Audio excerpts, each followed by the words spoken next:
সুপ্রিয় দর্শক, আপনাদের সকলকে স্বাগত জানাচ্ছি আরসিটিভি আয়োজিত ডক্টর স্টক অনুষ্ঠানে।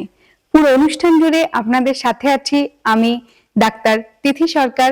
আমাদের সাথে স্টুডিওতে উপস্থিত আছেন অধ্যাপক ডাক্তার গোলাম ইউসুফ স্যার, অধ্যাপক ও বিভাগীয় প্রধান, মেডিসিন বিভাগ, রংপুর কমিউনিটি মেডিকেল কলেজ এবং হাসপাতাল, রংপুর।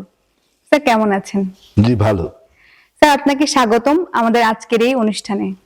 ধন্যবাদ। স্যার, আমরা আপনার কাছে জানতে চাচ্ছি তীব্র গরম ও তাপদাহে আমাদের কি কি ধরনের স্বাস্থ্য সমস্যা হতে পারে?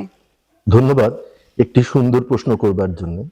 অতিরিক্ত গরম বা উষ্ণতার জন্য আমাদের শরীরে নানাবিধ সমস্যা বা অসুখ হতে পারে, যেমন হিট ক্র্যাম্পস মানে মাংসপেশিতে ব্যথা হওয়া, হিট সিনকোপ গরমের কারণে সাময়িকভাবে জ্ঞান হারিয়ে ফেলা, তারপরে হিট এক্সারশন এবং সব থেকে মারাত্মক হিট স্ট্রোক।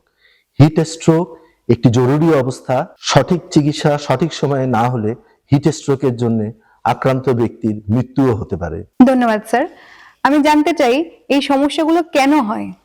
ধন্যবাদ আপনাকে। আমরা জানি আমাদের শরীর তরল পদার্থ এবং কণা বা কণিকা দিয়ে তৈরি।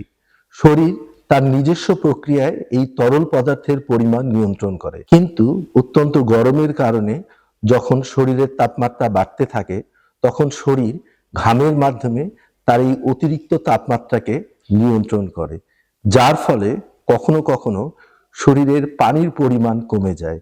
তখন প্রাথমিকভাবে মাথা ব্যথা হওয়া, মাথা ঝিমঝিম করা, অবসাদ বোধ, বিরক্ত বোধ করা এবং সাময়িক জ্ঞান হারিয়ে ফেলার মতো উপসর্গগুলির সৃষ্টি হয়।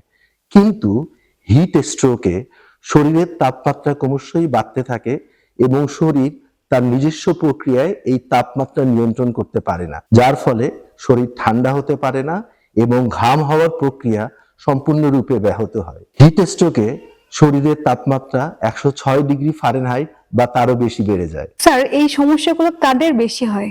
ধন্যবাদ একটি সুন্দর প্রশ্ন করবার জন্য। যে কোনো মানুষেরই এই সমস্যাগুলো হতে পারে, তবে বয়োজ্যেষ্ঠ মানুষ এবং শিশুদের এই সকল সমস্যা হওয়ার ঝুঁকি বেশি। তাছাড়া কিছু কিছু মেডিসিন বা ওষুধের কারণেও এই সকল সমস্যাগুলোর ঝুঁকি বাড়ে এবং শীতপ্রধান দেশ থেকে উষ্ণ অঞ্চলে ভ্রমণের সময়ও মাঝে মাঝে এই সকল সমস্যা সৃষ্টি হতে পারে। ধন্যবাদ স্যার।